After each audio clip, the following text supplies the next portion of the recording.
is called The Easter Egg by Jan Brett. Cheer up, spring is here. Time to start on my first ever Easter egg, Hoppy said. Each year, the bunny who decorated the winning egg got to help the Easter rabbit hide all the eggs on Easter morning. Hoppy had been dreaming about being that bunny all year long. Now it was time to get started. Everywhere Hoppy looked, rabbits were working on dazzling eggs. I need an amazing idea, he thought. Hoppy spotted Flora Bunny planting spring wildflowers in her eggs.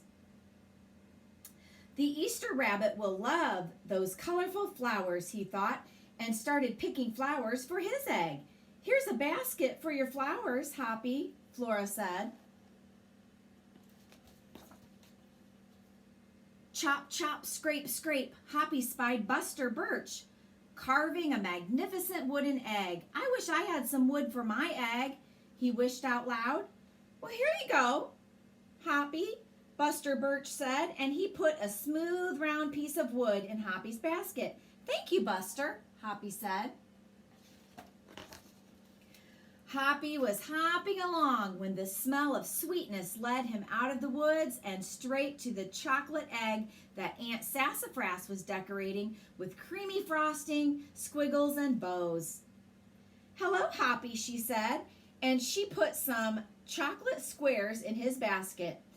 Hippity hop, Hoppy exclaimed. I'll make the Easter rabbit a chocolate egg so sweet it will make his whiskers tingle. Then Hoppy saw Granny Irene decorating one of her fabulous story eggs.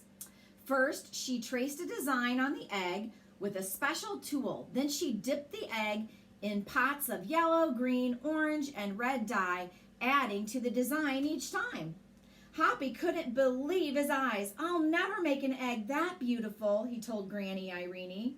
She smiled. Try, she said, giving him one of her special tools. Hoppy was hopping by Hans Vanderrabbit's garden when he spotted an extraordinary egg. Hans was painting a portrait of the Easter rabbit so real that he looked alive. Fantastic, Hoppy exclaimed. Well, thank you, Hoppy, Hans said. Why don't you make a painting on your egg? He gave Hoppy pots of paint and a fine brush. As Hoppy bounced along, a loud boing nearly knocked him off his feet. It was a whirling, twirling mechanical egg. Whoa, Hoppy said. That's an unusual egg. Well, would you like to make one? Roberto asked. Hoppy tried hard, but the harder he tried, the more parts and pieces piled up around him. Thank you, Roberto, he sighed, but I think I better make the egg that is right for me. Hoppy hopped back to the woods and lay down under a tall tree to think.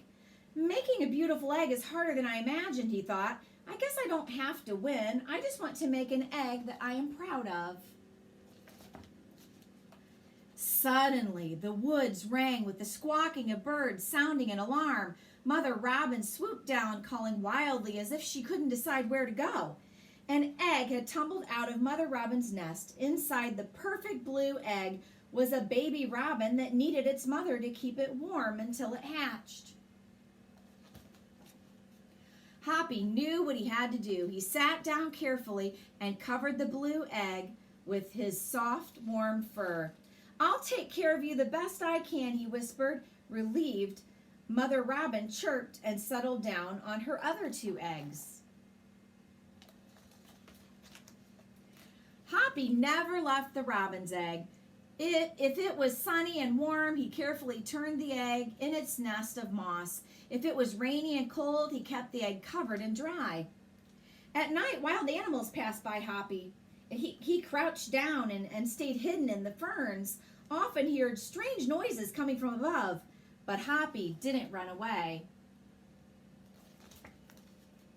Every day, the rabbits worked on their eggs. Tadpoles turned into frogs, buds swelled into leaves, and Easter came closer and closer. Finally, It was time for the rabbits to take their eggs to the glen. They had forgotten all about Hoppy, who was quietly sitting on the blue egg under the tall tree in the woods. Early the next morning, the rabbits waited for the Easter rabbit. Suddenly, a beautiful wagon rolled toward them out of the mist and stopped. The Easter bunny stepped down from the wagon and admired the decorated eggs one by one. "You have brought me the most beautiful eggs in the world, but a very special one is not here," he told them. The rabbits were puzzled.